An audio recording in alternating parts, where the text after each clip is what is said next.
Okay, students, here is the recorded lecture for week 7. I hope everybody got my text message and didn't show up for class.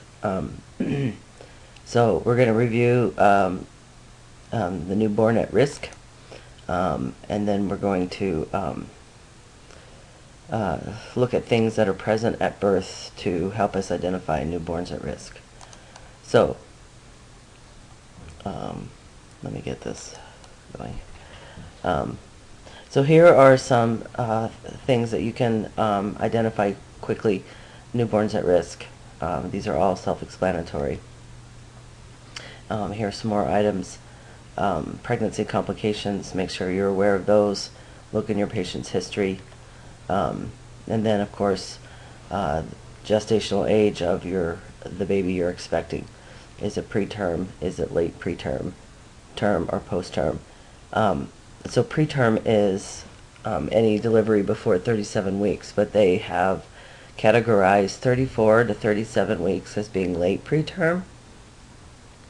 And then post-term is also a risk factor for babies because the placenta has lived its life and is probably deteriorating and not giving good nutrients to the baby.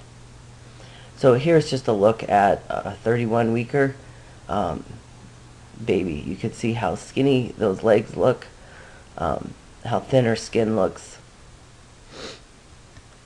And then here, 38 weeks. So not 30. So this baby's 38 weeks, but it's a baby from a insulin-dependent diabetic. So this is a macrosomic baby. Macrosomic meaning big, and probably LGA, large for gestational age.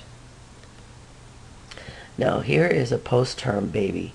So this baby was losing weight in utero, and the placenta was not functioning well, so this baby wasn't getting nutrients and losing weight. So this is what they can look like post-term.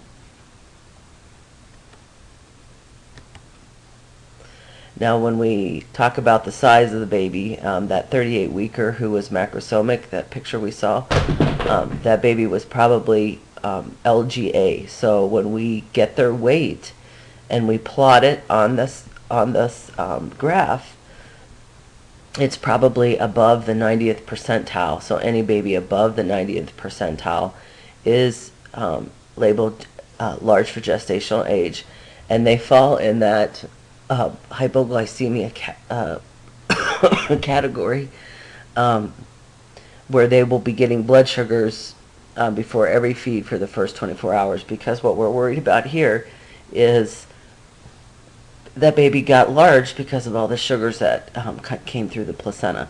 So now that the placenta is gone, the insulin that baby is used to spitting out doesn't have the glucose load to handle, so it's going to drop baby's blood sugar. And then with small for gestational age, so you plot their weight and you see that it is they are below the 10th percentile line. So these babies will also have the same hypoglycemia protocol, but for a different reason. Their reason is they do not have the sugar stores. Okay, so they don't have sugar stores. They don't have energy. It's going to be hard for these babies to feed, so their blood sugars might be lower in the first 24 hours until these babies start getting strong enough to get a good feed. Some of these babies we may even have to supplement to get them to get enough nutrition.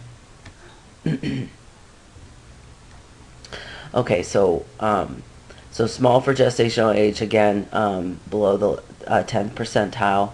And they may also be classified as intrauterine growth restriction. So that's a little bit of a different thing, intrauterine growth restriction. So they've had an insult that is causing them to not grow normally. And this could happen, this could happen at the beginning of pregnancy. So maybe there's a teratogen or something mom's doing or being exposed to at the beginning of pregnancy that's making the development not happen according to the standard growth pattern. So these babies that have an insult at the beginning of their pregnancy, they're IUGR, but we call them a symmetrical IUGR. So they're having a symmetrical growth restriction, and symmetrical usually is a good term. Like we want, want symmetrical, when you're looking at a stroke patient, you want symmetrical facial features or facial movements, and if you don't have symmetrical, then you might have had this patient might have had a stroke. So symmetrical is usually a positive term, but in early development, if we have a symmetrical growth restriction, then baby has been compromised at the beginning, and then so they're symmetrically having a growth restriction. As an asymmetrical growth restriction is an insult that occurred later on in pregnancy. So usually in the later second or third trimester. And these babies typically come out looking like they have a really small body and a really large head. It's an asymmetrical growth restriction, and a growth restriction is not a good thing at all, either symmetrical or asymmetrical, but at least we know in asymmetrical, the early weeks of development were occurring normally. All right, so here's some causes for an SGA, small for gestational age. These are all pretty understandable. And then here's our complications. So these are the problems that the baby is going to be having after birth, okay? And these are also understandable as well. Now, complications with IUGR, congenital malformation. So if this baby has had a symmetrical growth restriction during development, maybe something didn't develop normally, so we might have a malformation, okay? Preterm complications, so apnea, prematurity, so depending on how preterm the babies are, they might have a lot of problems with apnea. Apnea is babies breathe really irregularly, normally, and have long pauses sometimes from breath to breath. But if the pause is greater than 20 seconds, then it's considered apnea. Intraventricular hemorrhage, so depending on how preterm these babies are, the vessels in their brain are very delicate, and so any pressure problems or respiratory problems or glucose problems can cause problems with these vessels, and these vessels can rupture and bleed. Okay, so diabetes in pregnancy, so of course we can have our LGA baby. We can also have an SGA baby. So if mom's diabetes is bad enough that she has now vascular complications, then there's going to be vascular problems in the placenta, which will not give nutrients to the baby. So you can have either an LGA or an SGA baby with a diabetic mom. And of course, hypoglycemia is the big thing that we're watching for. Now, hypocalcemia is common with babies of diabetic mothers. Usually doesn't present any signs and symptoms. If they do, usually it's kind of a jitteriness, which is a sign of hypoglycemia. But as far as hypocalcemia causing a problem for baby, it's really not a big issue. But they can have low calcium levels, and they're not really sure. They're thinking it's a pituitary hormone that's causing a problem when they're low, and pituitary thyroid hormone that can cause them to have hypoglycemia. And so anyways, it's complicated mess there, but important thing to know is they usually don't have any issues with their hypoglycemia. Hyperbilirubinemia, depending on if we have a big baby, a traumatic delivery, things like that. Congenital malformations, so if we have a brittle diabetic who has been uncontrolled before pregnancy, uncontrolled during pregnancy, can cause, this is one of those teratogenic things in early development that can cause malformations, okay? Mom having uncontrolled glucose levels. Excuse me. So during labor, we will watch her glucose probably every hour during her labor. She may even be on insulin infusion, okay, during labor. Monitor baby for or even mom for hypoglycemia, but because we don't let mom eat. But when we have mom in labor, we're usually running D5-LR, okay? So we'll monitor the babies, of course. And usually babies don't need a glucose infusion. Usually feeding helps well enough that we don't have to put this baby in the NICU to be on IV glucose. Okay, so your post-term baby, so you saw that picture of this really old man looking baby, dry skin, peeling skin, flaky skin, losing weight, wrinkly skin, so they have their own problems. You may have a large baby post-term. It just depends on how that placenta is functioning, okay? And if we have large babies post-term,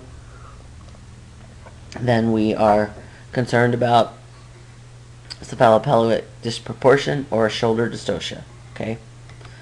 Post-maturity syndrome is, so these babies have hypoglycemia problems. They possibly could have had a meconium aspiration in labor because of the stress of the placenta not functioning.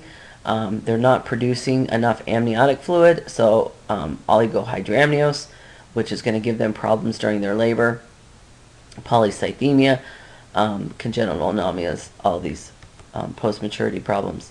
So during our assessment, we have that dry, cracked skin. These are the common things you might see on a post-term baby.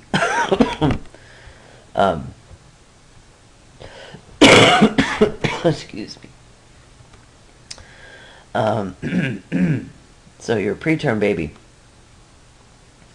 So big problem with preterm babies are surfactant levels, okay?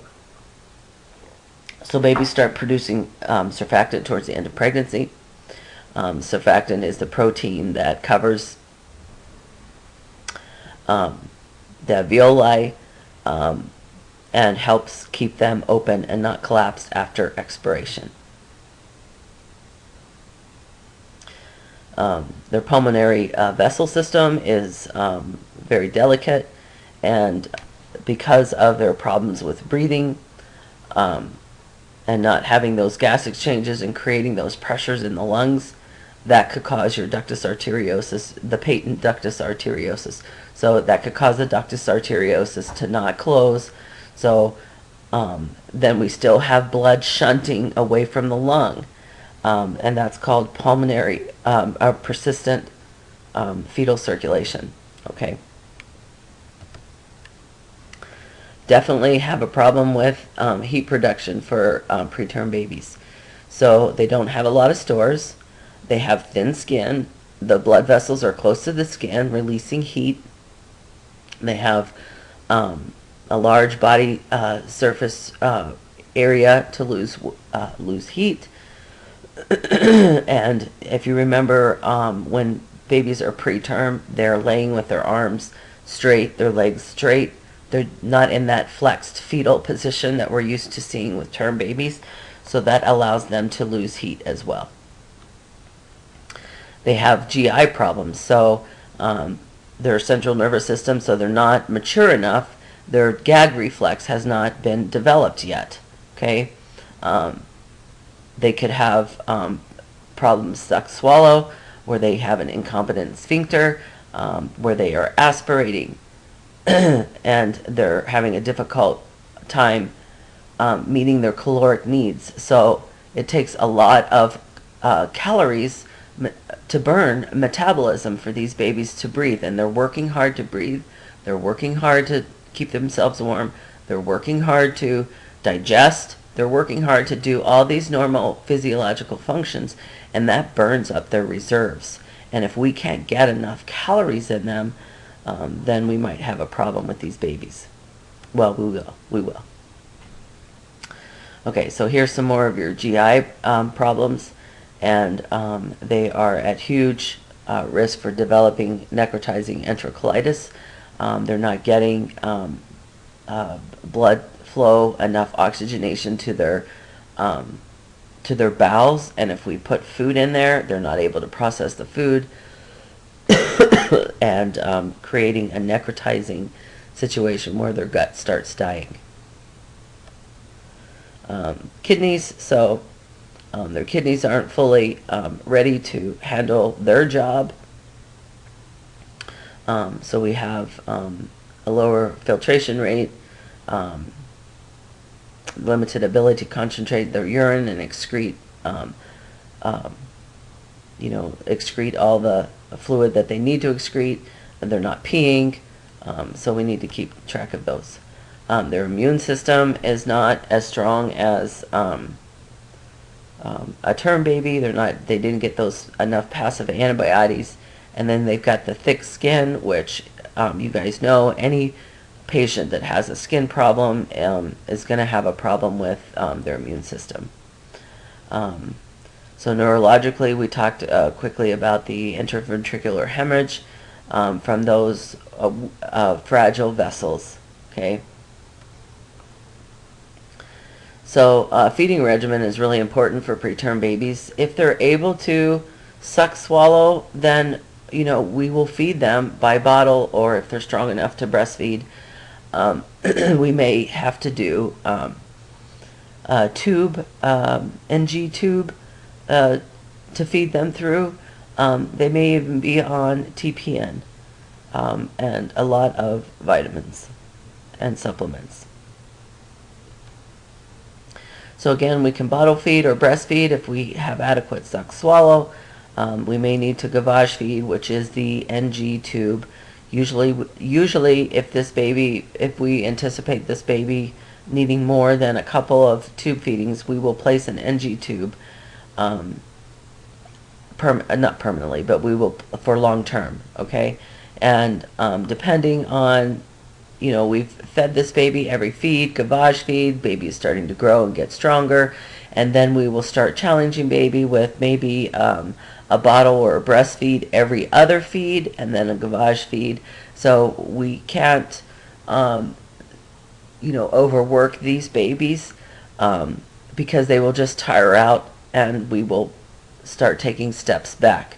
So we slowly challenge these babies as they grow and get stronger.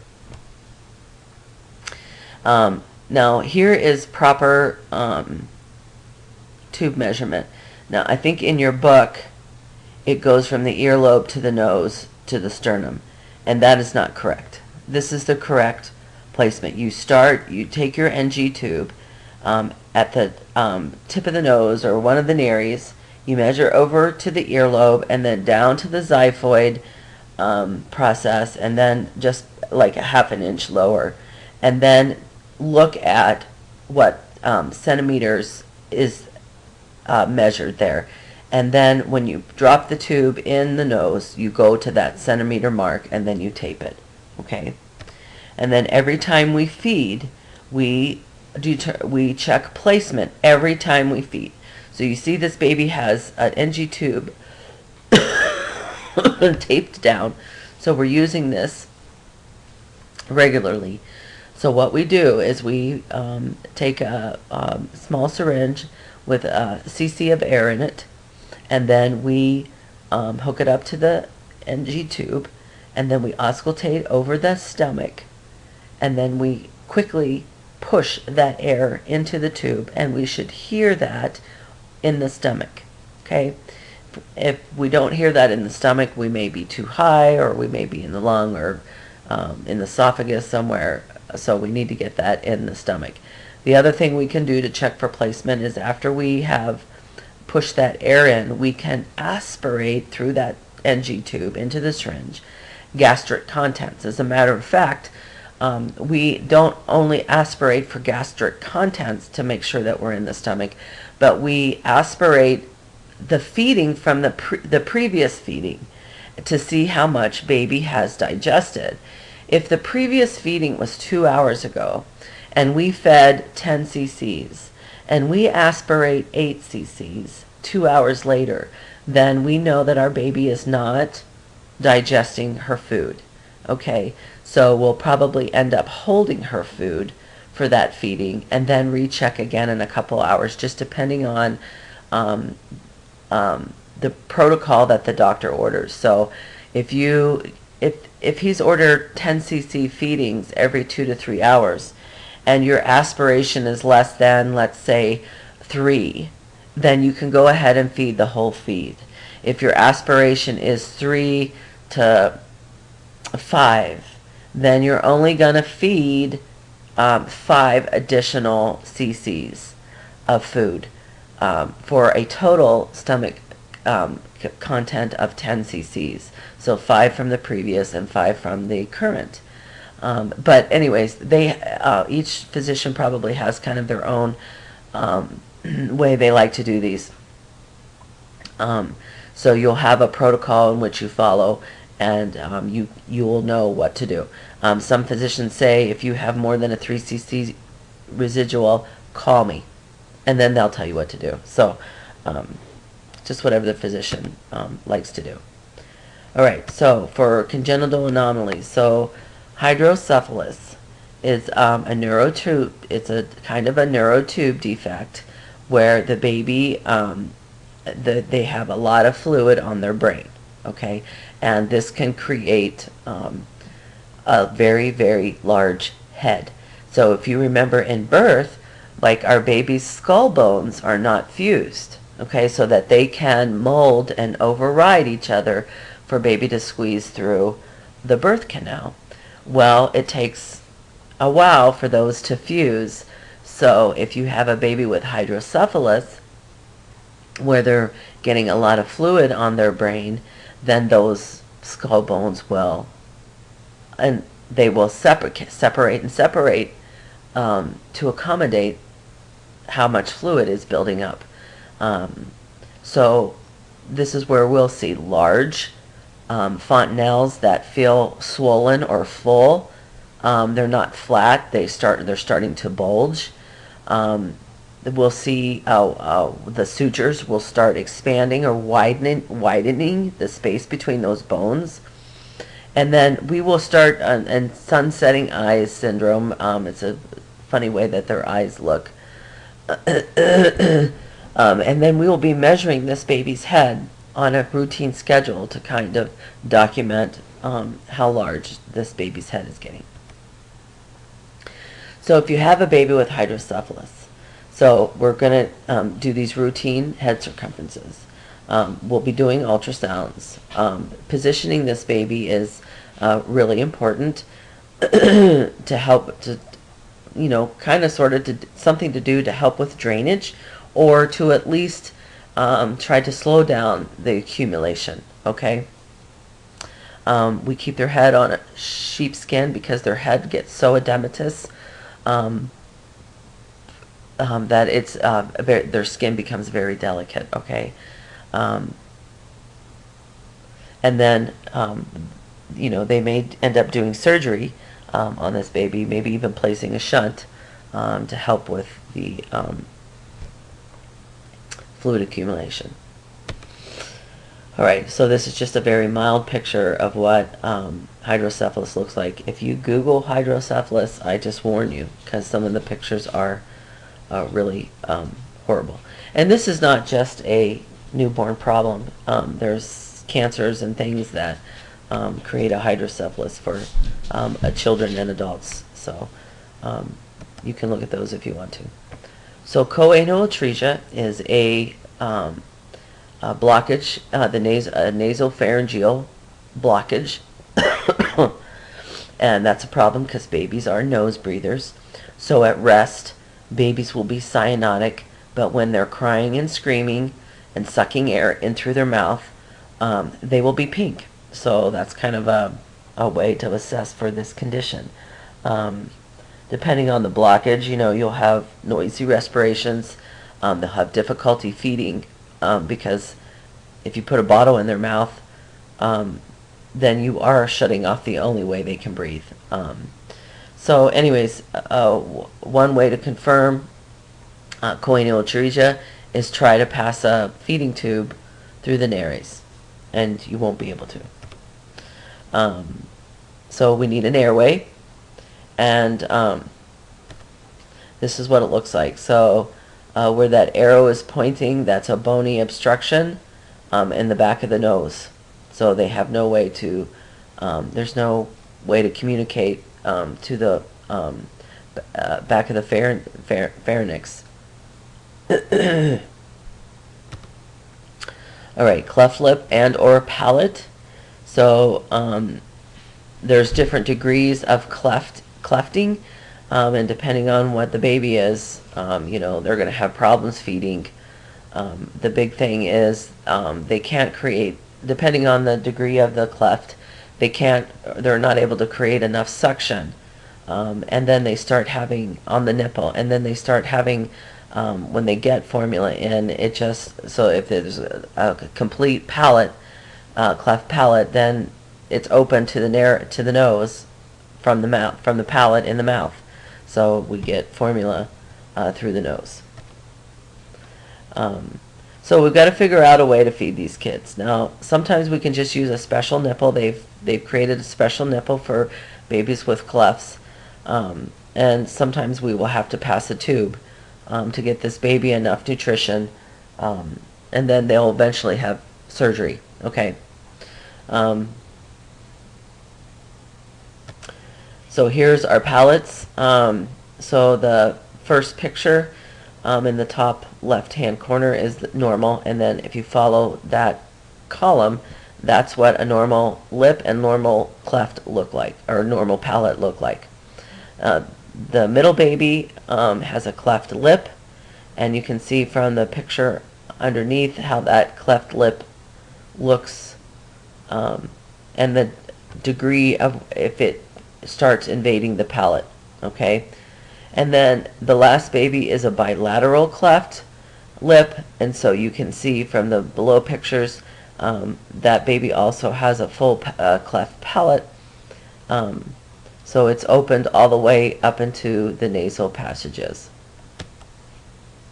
All right, tracheal esophageal fistulas.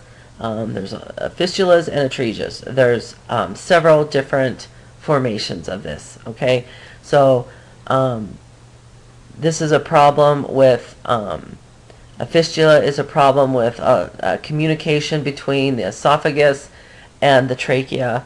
An atresia is where the esophagus isn't completely formed and doesn't extend to the stomach. So depending on what form they have, they can have a lot of oral secretions because it's not getting to the stomach. They can have choking and aspiration into the lungs. And one of the ways to assess for this is to try to pass a tube, and you don't get it passed. You can't go to the stomach. Okay, so we got to support their respiratory status. We got to prevent aspiration, especially if they don't have communication to their stomach. A lot of times we have no idea about these. With ultrasounds, we usually know about these before birth. But if something happened, we didn't get an ultrasound, and we don't know about these, so we're feeding these babies, okay, and bottle feeding or breastfeeding. And so if they have an atresia where the esophagus has stopped forming and does not reach the stomach, then that little pouch is filling up with those feeds. Those feeds are not getting to the stomach, and so that pouch is filling up with those feeds, and then eventually you fill the glass and it overflows out the mouth. Okay, for the fistulas, so we may be having communications into the trachea where some of the feed is going into the trachea. Okay, so anyways, so we need to prevent aspirations Um, they're on. We need to put them on continuous suctioning, and probably put them on some sort of TPN. We keep their head elevated, and then their fluid and electrolyte balance. So they're going to be on IVs and possibly TPN until they get a surgical repair.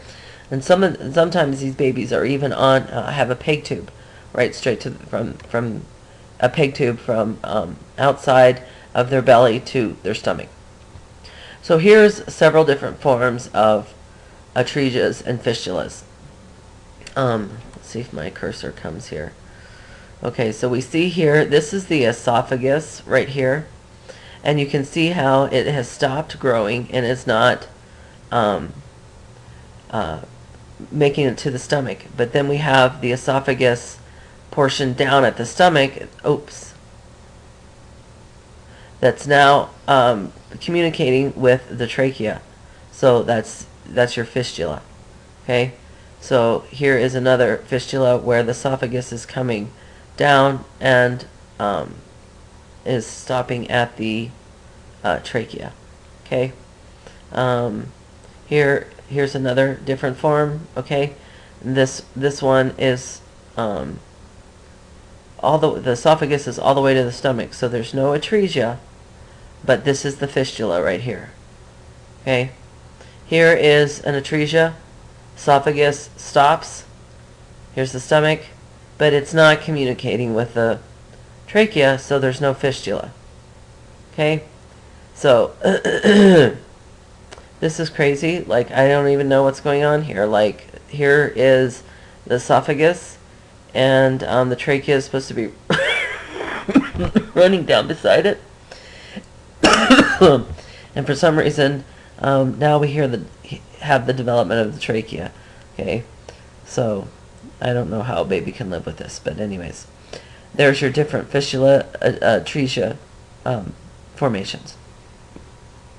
Diaphragmatic hernia is when the bowels, the intestines, there is a break in the diaphragm and in the stomach that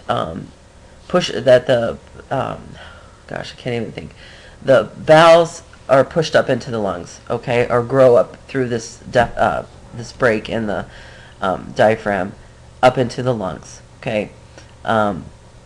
So what these babies typically look like is they have this big barrel chest and this scaffold abdomen because they have no contents in their abdomen. It's all up in their chest.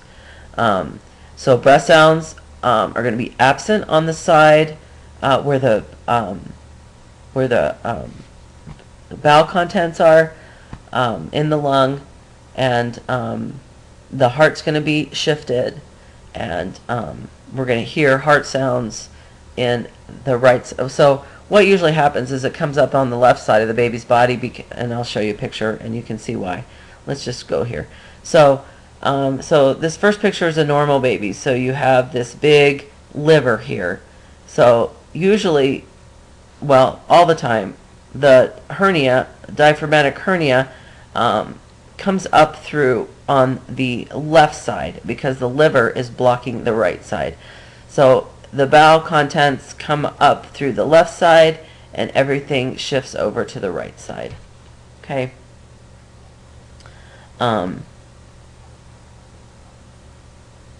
So we got to support their respiratory status. We got to try to keep a tube in to keep the air out of their stomach. We are having these babies in high Fowler's position to work with gravity.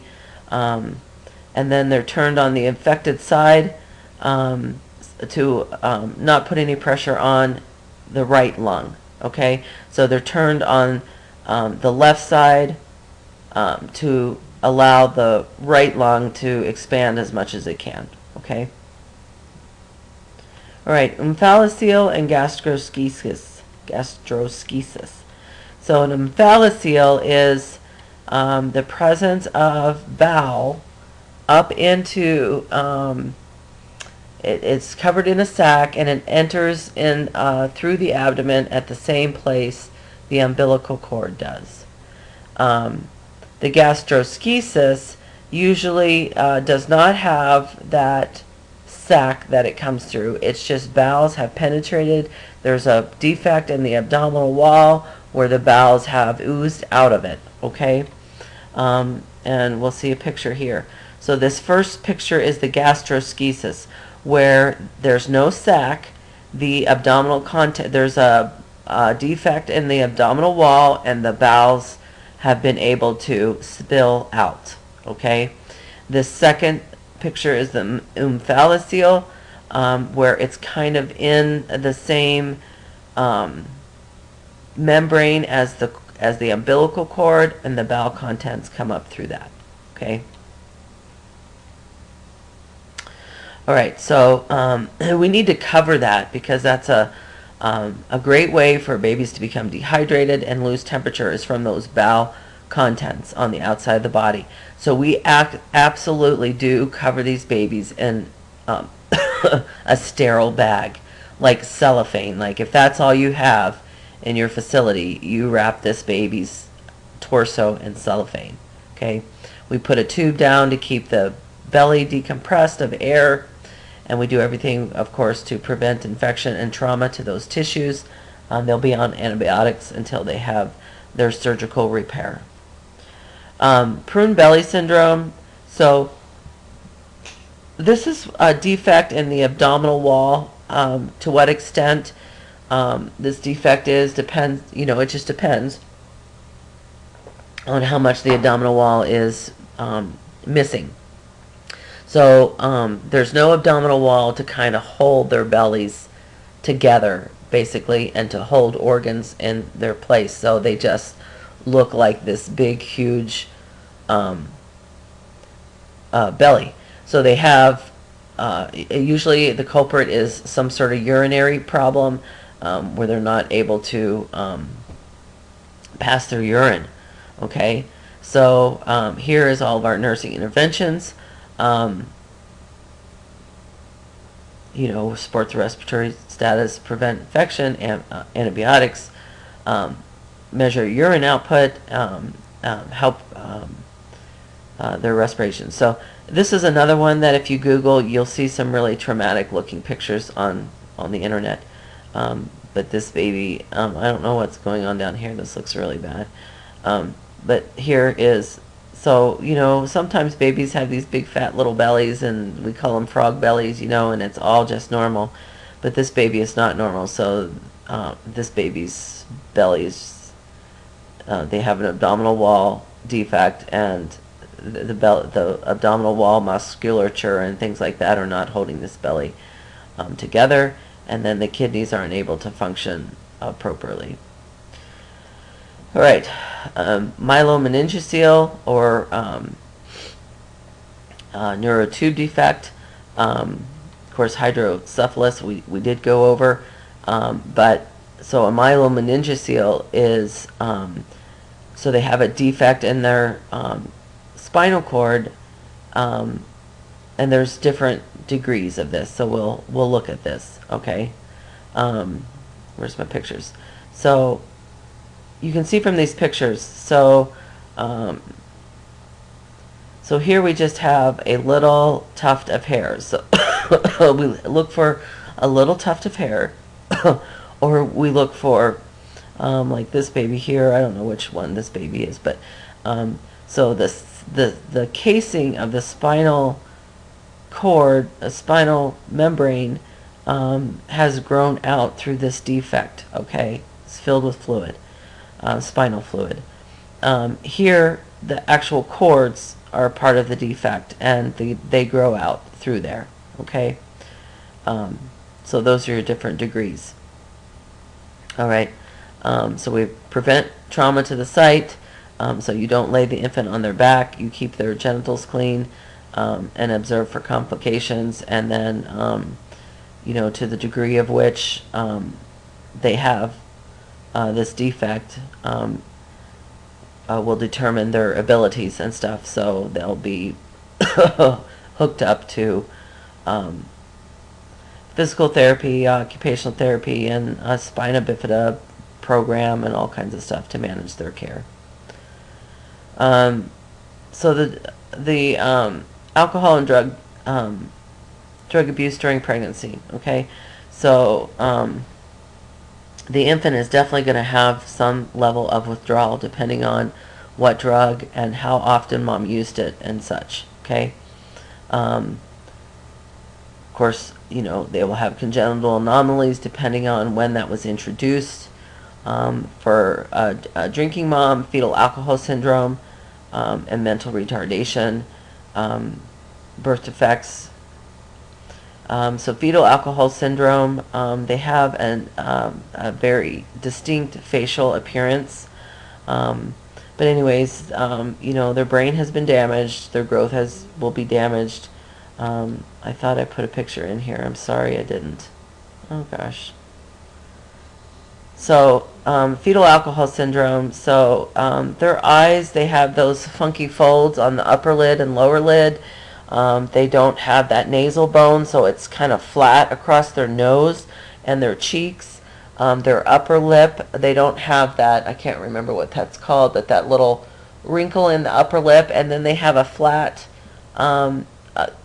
lip, a skinny chin. So they look, so Google fetal alcohol syndrome and you'll see a picture of that. Okay.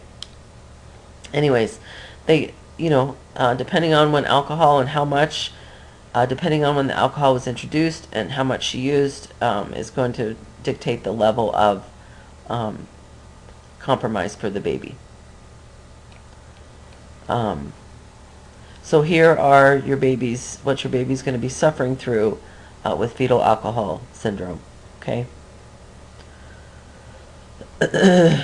And here is the nursing care for those babies. And then they're going to be need to be set up with social services, but also you know, the other services for babies with developmental delays. Okay.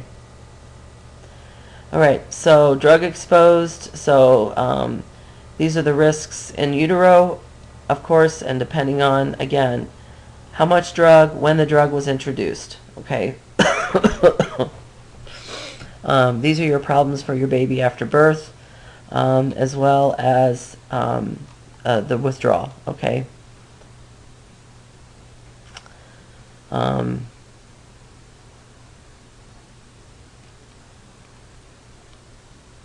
All right, here's some more risks for babies after birth. So our care is to reduce withdrawal symptoms, or at least manage them. Most babies I have experience with, they're in the NICU. They're on a withdrawal regimen of either morphine or, well, usually it's morphine. Of course, that was 4 years ago, so I don't know really what the protocol is currently, but these are NICU babies. Okay. They have a lot of respiratory problems, temp problems, nutrition problems, and then they're on, you know, a withdrawal regimen, morphine. So smoking, okay, so most all of us know that smoking is bad also in pregnancy. And here's your risks for the baby with nicotine, okay, or smoking. Here's some more risks for a baby after birth. All right. HIV. Well, let me pause. This is a good place for me to pause. I am going to take a little break, and I will be right back.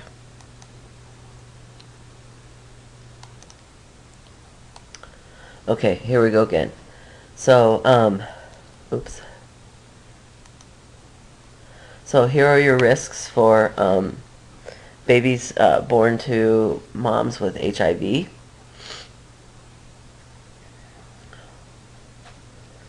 And our care for these babies is, of course, to provide comfort and nutrition, support their respirations or their respiratory status, and then they need to be on prophylactic AZT. And these babies can breastfeed. If mom has been managed on antiretrovirals before delivery and then after delivery, and then baby also as well. The current the books, I think the book says that they can't breastfeed, but they can. Okay, if they're on these antiretrovirals and their RNA copies, their lab results are less than 100 or less than 1,000. I mean, I can't remember. I think it's less than 1,000. So they'll have to be monitoring mom, of course, as well. Okay, so birth-related problems. So whatever problems going on in labor and birth, these are the problems that occurs with baby. So depending on the insult or what baby is, the baby's risk factors. So baby can have a problem with circulatory changes. So baby's not, that ductus arteriosus is not closing. So we have blood shunting through the ductus arteriosus and shunting away from the lung, and they do call that persistent fetal circulation. Okay, they're not able to breathe. They're not able to oxygenate. They're not creating the normal changes of the pulmonary pressure changes in the lung. So they're in a respiratory acidosis situation. Okay, and so of course that's going to cause hypoxemia, increased CO2, metabolic acidosis, which will eventually cause brain damage if we don't correct those things. So how do we know which baby is going to be a problem and get set up for these babies? So, of course, your mom's risk factors, but during labor, if you have non-reassuring fetal heart rate patterns in labor, then you have a fetus that's probably dealing with some asphyxiated issues in utero, okay? If you have a sustained bradycardia, of course, that's a non-reassuring fetal heart rate pattern. So just anything that affects blood flow, a uteroplacental sufficiency, anything that will affect that, you can say that this baby is high risk, okay? Fetal scalp pHs, we don't do those anymore. They're not changing the outcomes, and they're invasive, and they're just not worth doing, really. The strip tells us about as much as a fetal scalp. The baby's heart rate on the strip will tell us about as much as a fetal scalp pH. Okay. Here are some other things that will tell us that we have a baby at risk. Of course, if you have meconium in your amniotic fluid, then you know your baby is stressed in utero. When babies are stressed in utero, it relaxes their sphincter, and they have meconium in utero. Okay. If there's some sort of bleed, if you have premature small gestational age, oligo or polyhydramnios, polyhydramnios is also called hydramnios. Okay, narcotic use in labor. So if we give mom narcotics in labor, and especially if we give them to her after she is 8 centimeters, then those narcotics are going to pass through the placenta and affect a baby. So if you gave narcotics at 6 centimeters and then she didn't actually deliver till 4 hours, we're kind of hoping that baby has used up or excreted enough of the narcotic that baby got that it won't affect her breathing. But if we give it after 8 centimeters, then baby doesn't have time to get rid of that. So, So we need to watch doing that. An epidural is not the same. It doesn't affect the baby, so it doesn't go through the placenta. The epidural medication does not go through the placenta.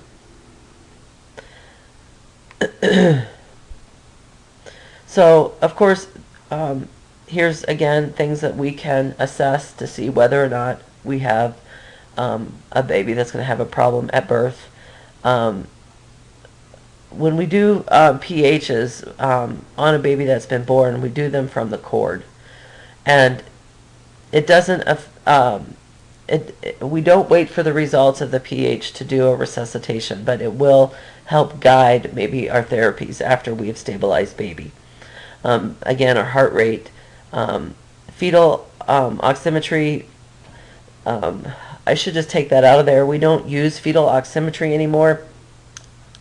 Fetal oximetry was something that we did. It was a little device, kind of just like a little pad that we put on the baby's cheek or temple area.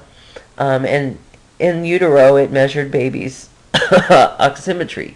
But they weren't very accurate, and they weren't changing or causing a better outcome for babies. So we stopped using them.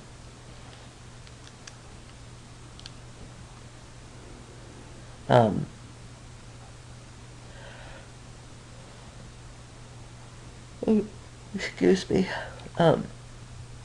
So the need for resuscitation is done at the time of birth, as soon as baby is born. We do not wait and determine whether or not we need to resuscitate baby with the APGAR scores. So you might have really great APGAR scores. That first APGAR score is taken at 1 minute of age. You might have a great 1 minute APGAR score, but you may have needed to do some sort of resuscitation in that first minute of life. Or you may be doing resuscitation as soon as baby is delivered, and they have bad APGAR scores. So APGAR scores do not determine whether or not we need to do resuscitation. So what does determine if we need to do resuscitation? So we ask ourselves a couple of questions. We want to know, is the baby full term? That's going to tell us a lot. If the baby is preterm, we will have a NICU team at the delivery because we're anticipating need for resuscitation with a preterm baby. But if we have a full-term baby, well, and our baby is born, well, is our baby breathing or crying? So if you have a baby that comes out screaming, then your baby is breathing. But if your baby is not crying, is your baby breathing at all? And then what is our baby's tone? Are they just coming out limp, or just laying there like a Raggedy Ann doll? Or are they screaming and moving their arms and legs? Okay, that's going to tell us whether or not we need to resuscitate the baby. So how do we resuscitate baby? Well, depending on, so usually even if a baby doesn't come out screaming and crying, the first thing we do is we get a warm towel and we start drying this baby off vigorously. And sometimes that is stimulation enough for baby to start breathing. But if it's not, then we take the baby to the warmer and we lay the baby on her back, and we position her airway to be open, so we slightly extend her neck or in a sniffing position, and then we suction out the mouth and nose. And we just use a bulb suction. We don't use a deep suction, because one of the problems with doing a deep suction is you may have a baby that may not want to breathe really well after delivery but has a great heart rate, and if you stick a tube down their throat, you're going to stimulate that vagus nerve and cause a bradycardia. So we just suction mouth and nose with the bulb syringe, and then we evaluate, is our baby breathing? And if our baby is not breathing or having gasping respirations, we start positive pressure ventilation, okay? And we do that for 30 seconds. And then we check our heart rate. And if our heart rate is, I thought it was on one of these slides. Oh yeah, there it is. We'll come to that. If our heart rate is above 100 and our baby is breathing, then we can stop positive pressure ventilation. If our heart rate is between 60 and 100, then we need to continue positive pressure ventilation. If our heart rate is below 60, then we need to start chest compressions. Okay? And that as we're evaluating the heart rate and the respirations, we'll definitely be looking at our color. If we don't have a good color, you know, we need to evaluate our respirations or our interventions with positive pressure ventilation adequate. Okay. Then I have pulse there, but I don't know why I have that there. That's heart rate. And then we'll put on an oximetry and watch for our oxygenation saturations. When we give positive pressure ventilation, we don't always start with 100% oxygen.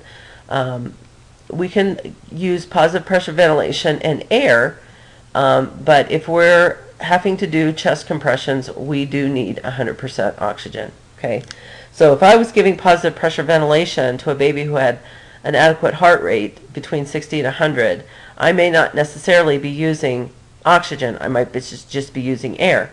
If my heart rate stayed between between 60 and 100 and it was increasing, and her color was improving, definitely, like, I would not be using oxygen.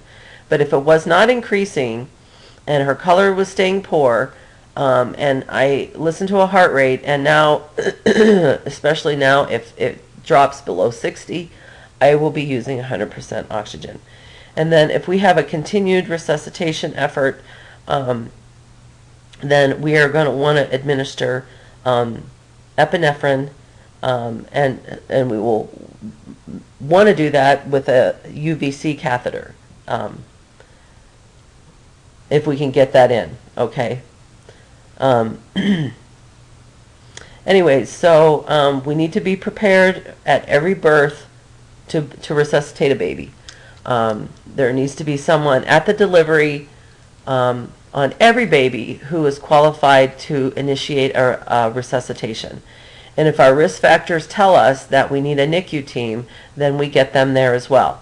But if our risk factors don't say anything to us and we have a baby born and surprise, surprise, my baby needs resuscitated, every delivery has to have a person trained to do resuscitation, neonatal resuscitation. Okay?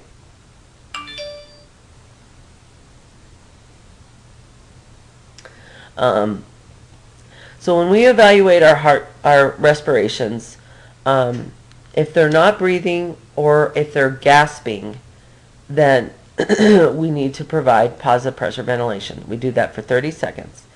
Then we evaluate the heart rate. If our heart rate is between 60 and 100 beats per minute, we need to continue positive pressure ventilation.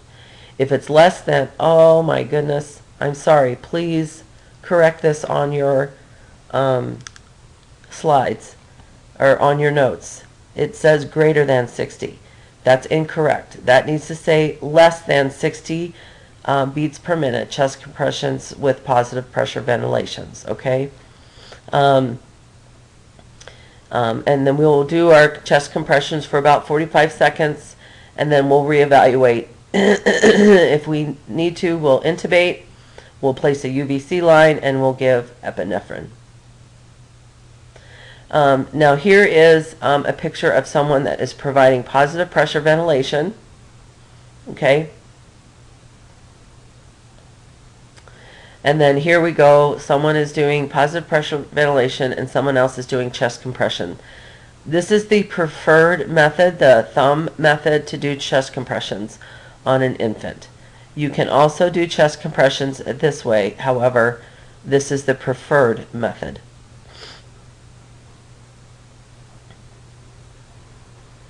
That baby is nice and pink.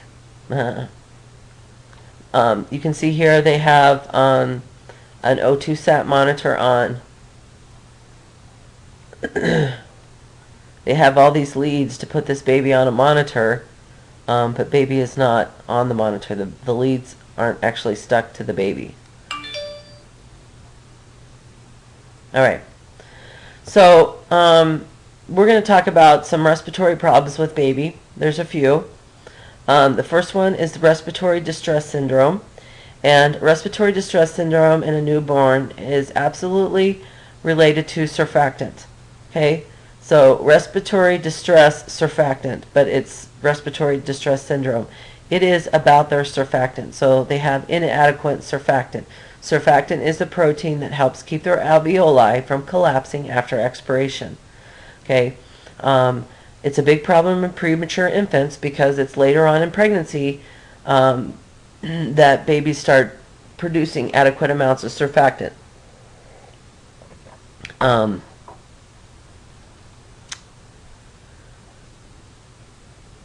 Okay, so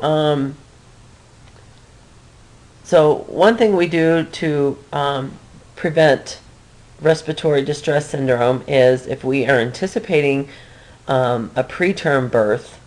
Well, one, we want to try to prevent a preterm birth, but if we're anticipating a preterm birth, we will give glucocorticoids, which what we give is betamethasone, okay?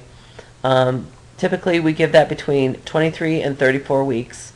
After 34 weeks, it doesn't really benefit the babies, but this helps mature babies' lungs so that if they're born premature, they have a better chance, okay? If we have preterm babies, whether or not they have been given betamethasone or not, we may be doing surfactant, giving them surfactant after birth, okay? And of course, we're going to be monitoring their blood gases, their oximetry, and signs of respiratory distress. I guess I did not have this on this. Well, maybe it's, yeah, it's about when we cover meconium. So forget what I just rambled there. So anyways, our management or nursing care is these babies are going to be on some sort of ventilation therapy. They may be on, they may be intubated. They may be just on nasal CPAP. But they're on some form of ventilation therapy, okay? We're monitoring their acid-base balance. They're probably under a radiant warmer to keep their temp stabilized, or even in even in an isolate. So babies with respiratory problems, we don't want to be feeding these babies. They are spending so much energy just trying to breathe that they will not be able, they don't have the strength, will not be able to feed, and their gut is probably going to be compromised because all their energies are going to breathe. So if we put food in their gut, they're not going to be able to process it, okay? And then, of course, these babies are going to be on antibiotics as well to prevent infection, okay? So that is, oh shoot, I'm going the wrong way. Nope, shoot.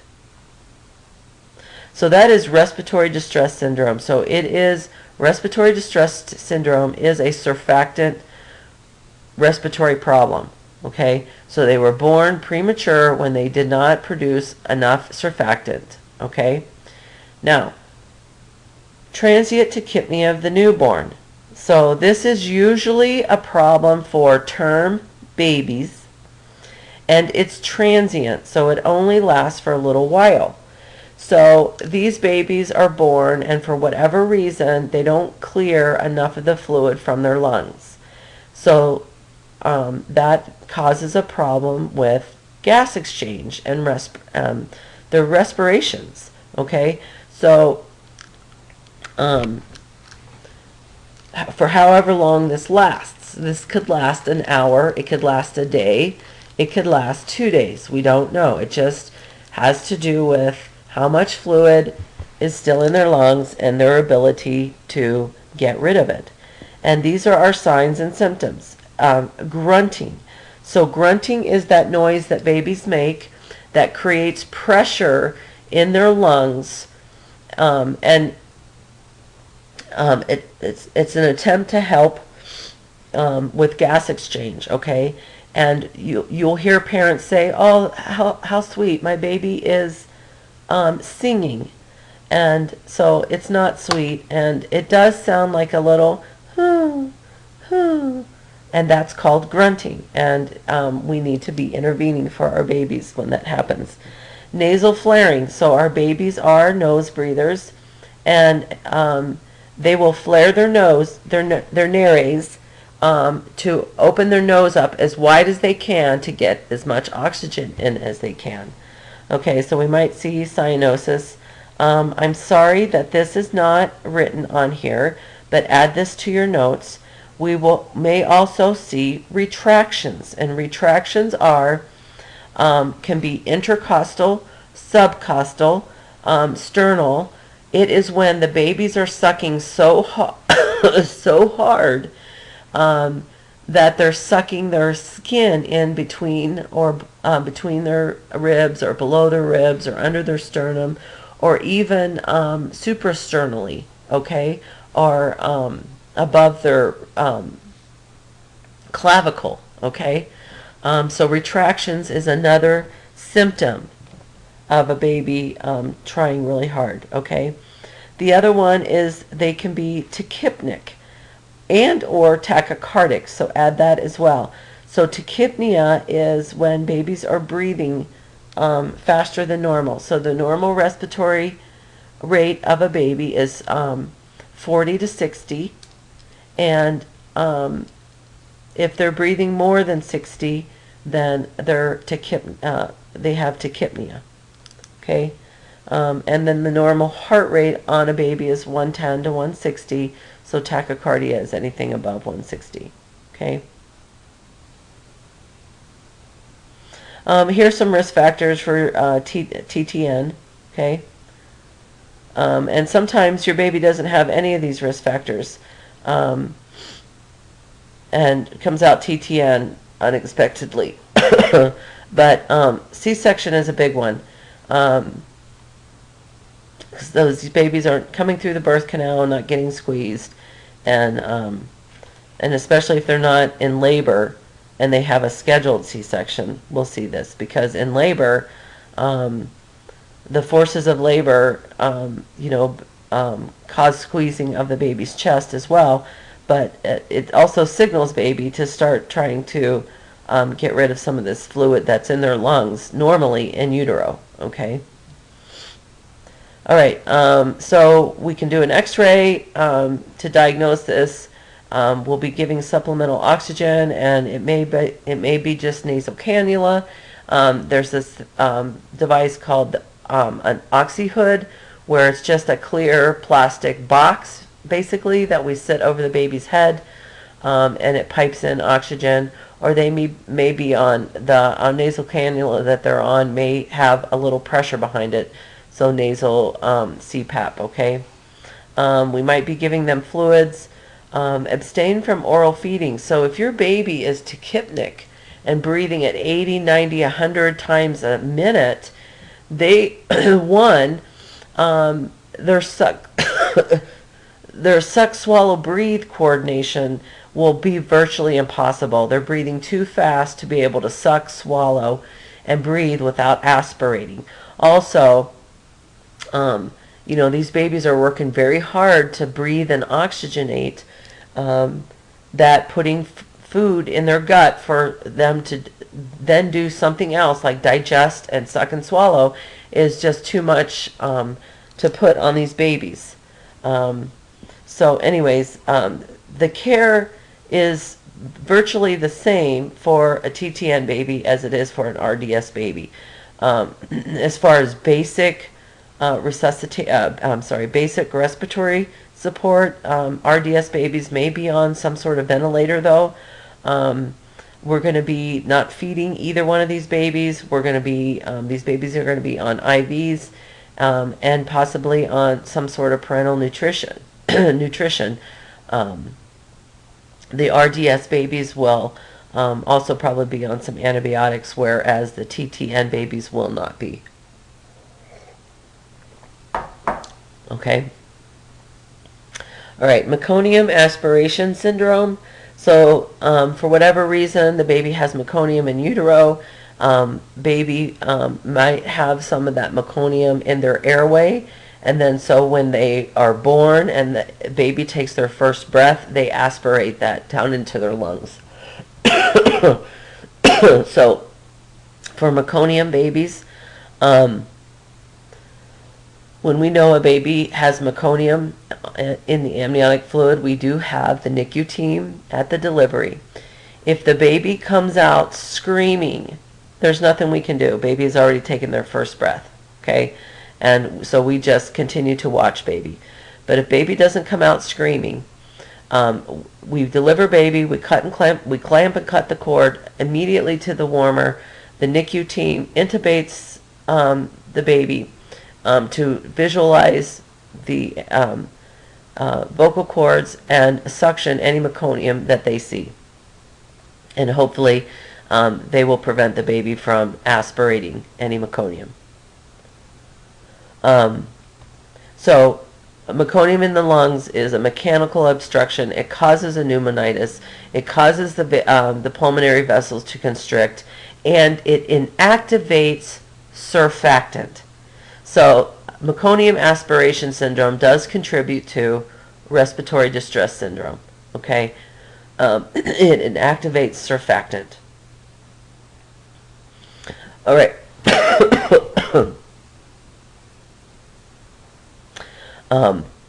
So here are some things that you can identify with a meconium baby. Okay, here are some signs. The yellowish or pale green skin or nails, so even the umbilical cord, depending on how long the meconium was in there. If it was just in there for an hour, you might not see this. But if it has been in there for hours and hours and hours, possibly even a day or so, that meconium is going to stain stuff. So their skin could be stained, their fingernails can be stained, and even the umbilical cord may be stained, kind of a greenish color. All right. So tracheal suctioning is what we want to do before baby takes a breath. If the baby truly does have meconium aspiration syndrome, they'll have a UVC line. They'll be on high levels of oxygen. We will be giving surfactant because remember, meconium deactivates surfactant. So this could be a term baby that had enough surfactant, that already had enough surfactant, but because of the meconium and because baby aspirated it, that meconium is going to break down that surfactant. Okay, so we'll be giving antibiotics, and of course we'll be monitoring the baby. These babies could be in the NICU for quite a long time. If you think of surfactant, that thick black tarry stuff, and you get that in your lungs, how easy is that for the to get rid of? It's very, very, very difficult and takes a long, long time.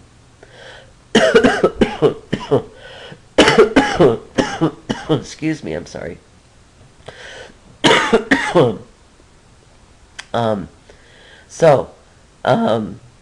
Metabolic problems, so cold stress. So we've talked a lot about keeping babies warm. It creates a vicious cycle for babies if they get cold. So babies will increase their respirations to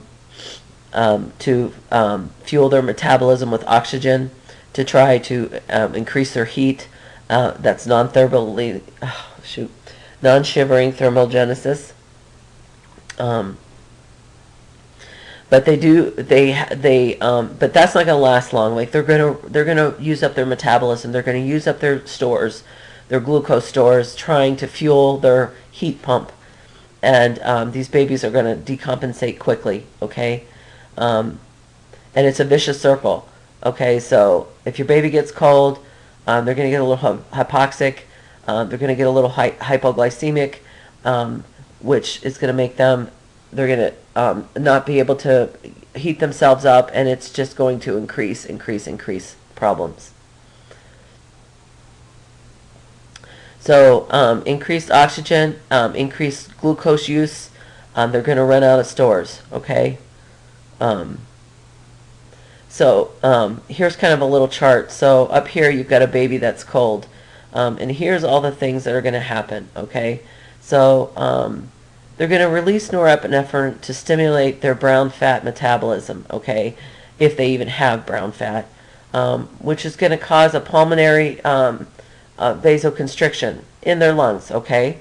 So, now they're going to have a decreased blood flow to the lungs. They're going to have hypoxemia, which is going to cause acidemia, which is going to further make the pulmonary vasoconstriction worse. Okay, so it's just going to keep going. All right. It's going to compromise their surfactant production, which is going to cause atelectasis. So they're not going to be able to keep those alveoli opened. So it's going to decrease their oxygenation, which is going to make them hypoxic, which is going to make them acidemic, which is going to cause more vasoconstriction. Okay. So now without any oxygen, so now we're causing anaerobic metabolism, which increases their non-esterified fatty acid, which causes hypobilirubinemia. Okay. Their increased metabolic rate to try to heat themselves up is going to consume their O2, which is going to increase their glucose utilization to fuel this metabolic state, which is going to cause them to be hypoglycemic. Okay, so all this is just devastating to babies. Being cold is devastating to babies. We've got to do everything in our power to keep our babies from getting cold. Okay. So prevention and helping them stay warm, okay, is the best things we can do. We monitor their temps frequently, especially right after birth. Like we check their temps every 30 minutes after birth for a minimum of 2 hours. And we continue that for 2 hours until they're stable. So if they're stable, within 2 hours, then we can move on to checking their temperature every 4 hours. But anyways, we watch babies' temperatures after delivery and after the first couple of days until they're discharged, until we are sure that babies are now able to start maintaining their own temp. That's one of the criteria for a baby being discharged from the hospital, is that the baby is able to maintain their own temp. Anyways, if we have to, the number one way we keep babies warm is skin to skin with mom. But if baby can't be skin to skin with mom, then baby gets a hat on and wrapped in 2 warm blankets. And if that doesn't work, then we may be putting baby under the radiant warmer to keep baby warm. And if we're still having problems with baby's temp, and we feel we need to start an IV, an IV to give IV warm fluids, like that's crazy problems right there. If we can't keep baby warm these other ways, but they will be in the NICU at this point. And then we need to watch for hypoglycemia. So if you remember, let me just divert a little bit. If you remember the babies that were on the hypoglycemia protocol, so that was your babies of diabetic mothers, your large for gestation, your small for gestation, and your preterm babies. They were under that hypoglycemia protocol where we tested their blood sugar every feed for 24 hours. Well, if we have a baby that has temperature problems, we're going to be checking their glucose, their blood sugars as well. Okay. Hypoglycemia is when we do a blood sugar, it's less than 40. Hypoglycemia is any result less than 40. And here's your risk factors for hypoglycemia. Okay. So here's your symptoms. So they can either be lethargic or they can be irritable and jittery. They'll have poor feedings, poor suck. They may be pale or cyanotic. Of course, we talked about hypothermia. They will start having respiratory distress. They can have tremors or seizure activity and a high-pitched cry. So if you don't have any risk factors for hypoglycemia, but you're seeing you're seeing these symptoms in your babies, you need to check a blood sugar. So routine screening for all at-risk infants, and we talked about who those were. It's before every feed for 24 hours. So your large gestation, small gestation, preterm, diabetic, infants of diabetic mothers, and your hypothermic babies, okay? We want to feed these babies, and hopefully that's all we need to do to maintain their normal glucose level is feedings. Frequent, adequate feedings. But if that's not doing it, then they go to the NICU and they get on D10 IV. And that usually is the solution, D10 IV. However, we can go up to a concentration of 12.5 percent dextrose. But if we need anything above 12.5, we have to put it through a UVC. A peripheral IV line is too delicate for that concentration of dextrose. But 15% is all we'll do. That has to go through a UVC line. If you can't maintain your baby's blood sugars with 15%, there's something else going on. But we can't go any higher than 15% dextrose. Never, never, never, never. All right, so when we're checking heel sticks, if you remember, it's kind of on the edge here, the side edge corner of the foot. These are the only places that we do that, okay? And here's a little picture of her doing that. All right, I think we've beat jaundice to death, but we're going to beat it a little more. So we know what jaundice is. It's the yellowing of the skin, okay? It's because of bilirubin that builds up in the tissues. Bilirubin is a byproduct of red blood cell breakdown, okay? And the amount of jaundice depends on all these factors. How fast bilirubin can be conjugated and excreted, or how slow. The rate of hemolysis, or the amount of hemolysis, therefore the bilirubin load. The ability of the liver to conjugate the bilirubin to be excreted. Excuse me. And also the presence of albumin sites. So if you remember, when there's bilirubin floating around, like, it binds with the albumin, and the albumin takes it to the liver to be conjugated. Okay, so I don't want you to get hung up on this. I'm going to talk about physiologic and pathologic jaundice, but I don't want you to get hung up on physiologic or pathologic. Okay, because jaundice is jaundice is jaundice, but there are a few differences. So physiologic jaundice is a normal process. Okay, it's due to the babies breaking down their red blood cells, their normal process of breaking down their red blood cells. Okay, they have a slower uptake of bilirubin to the liver, so that binding to the albumin. They lack the intestinal bacteria that does the converting of the conjugated bilirubin to the excretable uro or stercobilin to be excreted. So until their bacteria, the normal flora of bacteria, is built up in their intestines, it's going to be a slower process.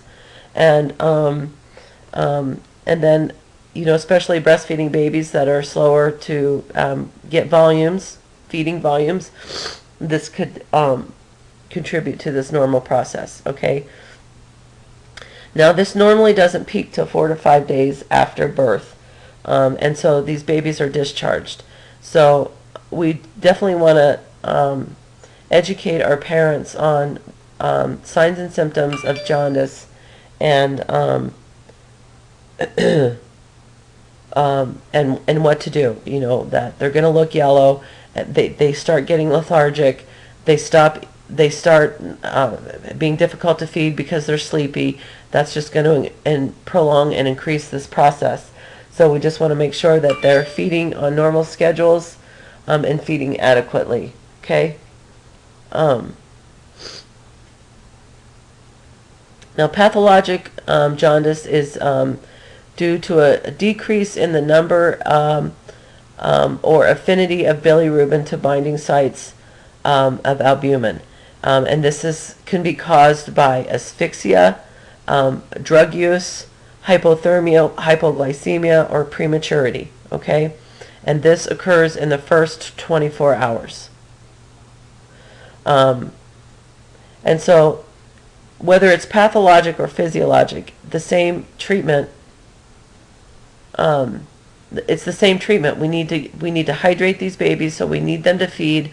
We need them to feed adequately and on a regular, consistent schedule, okay? But the problem is, especially with pathologic jaundice, sometimes that jaundice, that bilirubin level, increases quickly. It appears in the first 24 hours, but it also increases quickly, and these babies are at a hyperbilirubinemia that needs to be treated. Okay, so that's one of the big differences. Is you don't see physiologic jaundice usually because you've discharged the baby. Pathologic jaundice, you usually see this before discharge, and it increases quickly, and both of these may get to levels that need to be treated, okay? However, the pathologic jaundice, it can increase a little quickly, so you'll see this definitely before discharge. But here is a problem with hyperbilirubinemia, okay? When you get to levels that cross into the brain, bilirubin levels that cross into the brain, then it affects these babies neurologically. So it can cause cerebral palsy. It can cause mental retardation. It can cause hearing loss. It can cause delayed speech. These things are not fixable. Okay, these are permanent problems for these children. Anyways, this is called kernicterus. Okay. The other name for kernicterus is acute bilirubin encephalopathy. Okay, it's permanent brain damage. Oops. So with hyperbilirubinemia or jaundice is the name that we call when it's the yellow of the skin, and it's because there's too much bilirubin in the bloodstream, and it's being stored in the fatty tissues of the skin, okay, under the skin. All right, but when you have too much bilirubin in the blood, it's called hyperbilirubinemia. Oh gosh, I'm sorry. Hyperbilirubinemia, okay? So we can measure bilirubin levels. We do this at 24 hours on all babies. It's a transcutaneous measure, and if it's elevated, then we do the blood serum level, okay? So if this is bad enough, we may, you may be doing some blood transfusions, okay, as well. But usually our treatments are the phototherapy lights. So phototherapy lights, we possibly may be doing blood transfusions or exchange transfusions and or drug therapy, which I've never, I've had a few babies we've had to do exchange transfusions on, but I've never had to do any drug therapy, okay? Let's talk about RH and ABO yet again. So, so hemolytic disease can occur in babies who are born to mothers who are Rh negative or who have O blood type. Okay, so an Rh incompatibility. So the mom is Rh negative, the babe is Rh positive. No RhoGAM was given. Mom was sensitized. She made antibodies. They crossed the placenta, and then they destroyed the baby's red blood cells. Okay. This is going to cause baby to try to ramp up the efforts to produce red blood cells, and babies then start producing this immature red blood cell. Okay, This hemolytic disease can cause what's called hydrops fatalis. So we have a severe form of Rh incompatibility where the mom's antibodies not only destroy baby's red blood cells, but they attach directly to the Rh site on those red blood cells. This then in turn causes a very severe anemia and multi-organ system failure,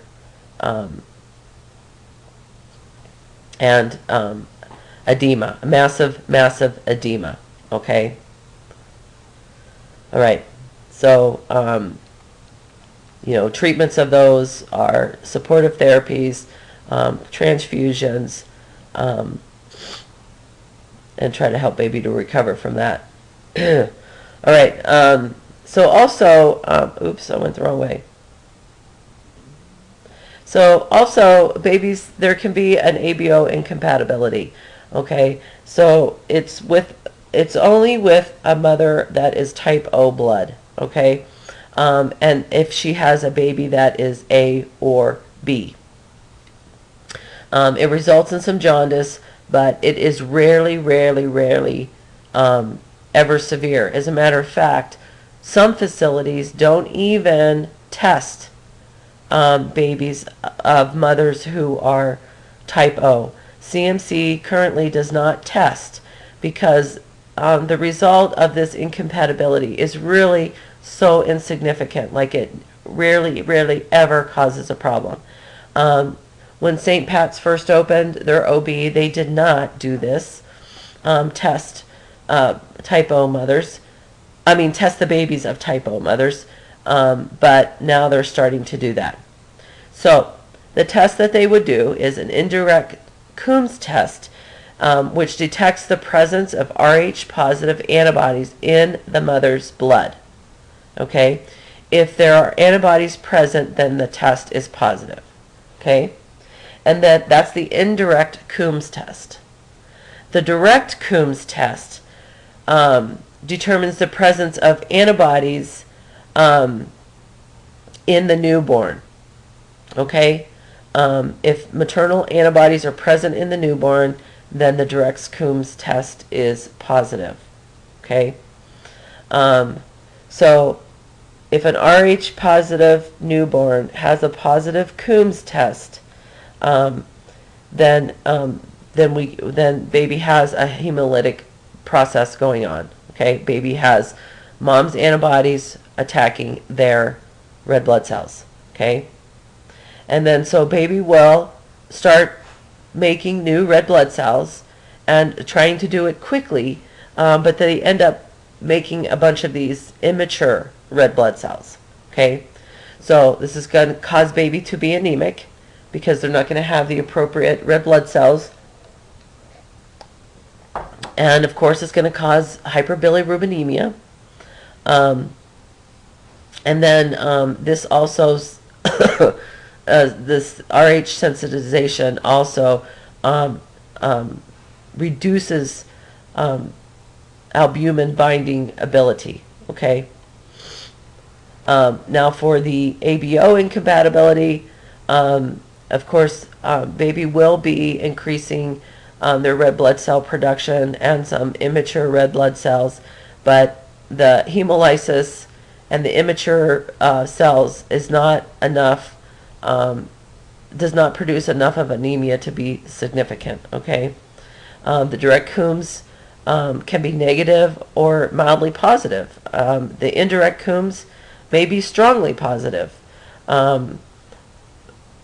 But it may cause a little bit of jaundice, okay? But it's just not enough to be an issue for baby. So, so if a baby does have hyperbilirubinemia and the doctor does order phototherapy, what we used, back in the day, we used these big banks of fluorescent lights that we put right over the baby's crib. We stripped the baby down, and baby stayed under these bilirubin, or these lights until their bilirubin levels drop to a safe level. Now we use Billy blankets, where we have this little soft plasticky blankety thing that we put those lights in, and we wrap it around the babies. And parents can be set home with phototherapy lights. Okay, we keep babies covered. We keep them warm. We keep their eyes covered with these little masks. We monitor their feeding. We do want these babies feeding frequently.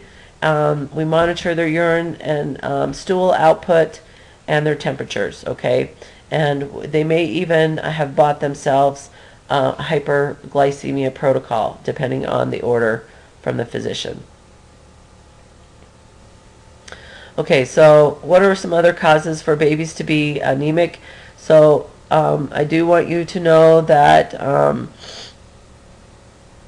hemoglobin, a normal hemoglobin for babies is about 19, okay?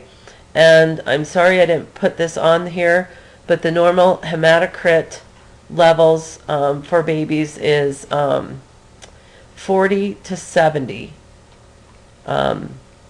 Anyways, premature babies usually have a lower hemoglobin level, but otherwise anemia is due to blood loss, hemolysis from some sort of incompatibility problem, or red blood cell production problem. Okay, physiologic anemia usually doesn't occur until about 8 to 12 weeks of life. Their hemoglobin drops to about 10-ish for your term baby, or 7 for your preterm baby. I'm not expecting you to remember preterm baby, okay? But if you remember, the normal hemoglobin for a full-term newborn is about 19. Physiological anemia is somewhere between 10 and 11, okay? So when this happens, signals are sent and the bone marrow starts ramping up productions, and usually that's all that's really needed. So here are your signs, newborn that is pale or shocky looking. They may need iron supplements. Oops. But we definitely want to know why they're anemic, and may have to correct that cause or treat that cause. It may be bad enough that they need blood transfusions. But anyways, that's really severe anemia. Usually the excuse me. Usually the iron supplements are enough to help most of these babies. All right, sepsis. So sepsis is bad for babies. But sepsis is bad for anybody, but babies succumb very quickly. Here's your signs and symptoms. These come on fast. Okay. So anyways, we will put these babies under radiant warmers or in isolettes. They will be on antibiotic therapy. Depending on whether or not they can feed, they may be on a D10 solution to keep their blood sugars normal. They may be on TPN, or they may be able to feed.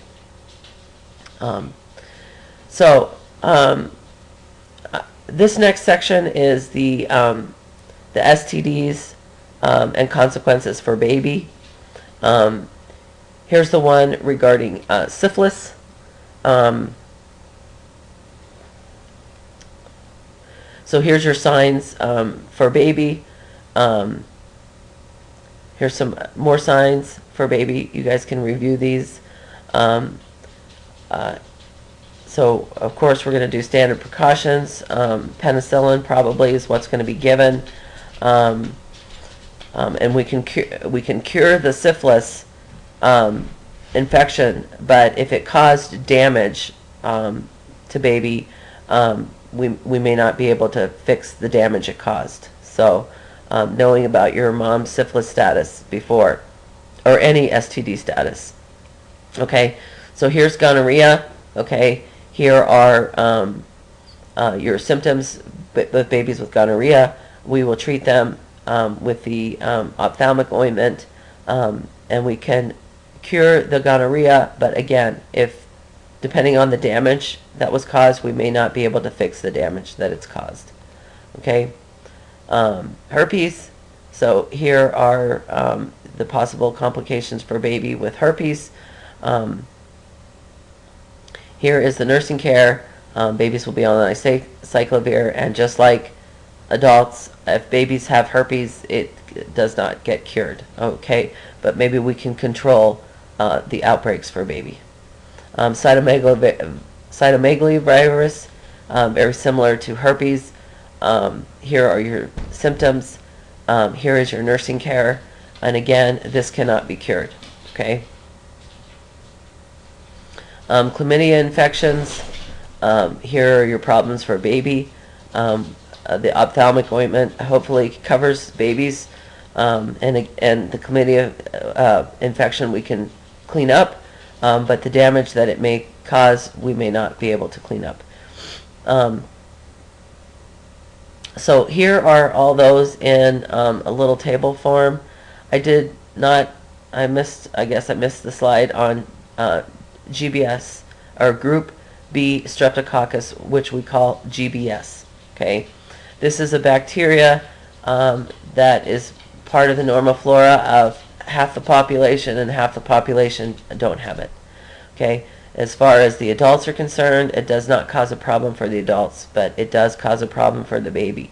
So we will treat the baby, or we will give antibiotics to mom in labor to hopefully prevent transmission to the baby. But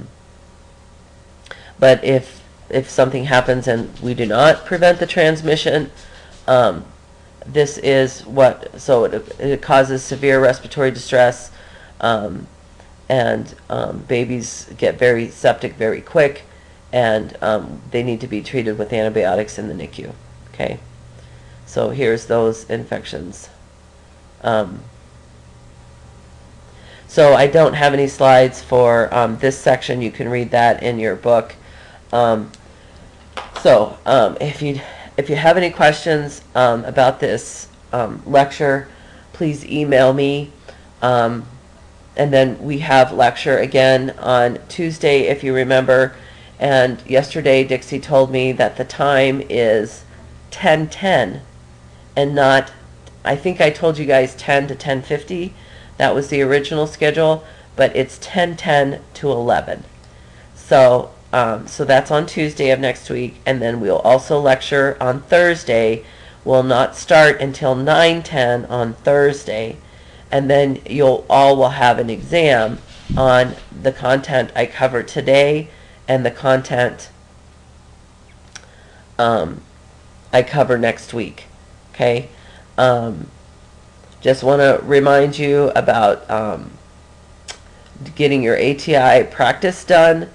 I don't have the schedule here with me for the ATI proctored, but I will send you an email to remind you of what that date is for the proctored exam. Your ATI practice OB practice assessment number A needs to be done before you start your ATI, or in order for you to do your ATI proctored. So you have to have it done before your ATI proctored.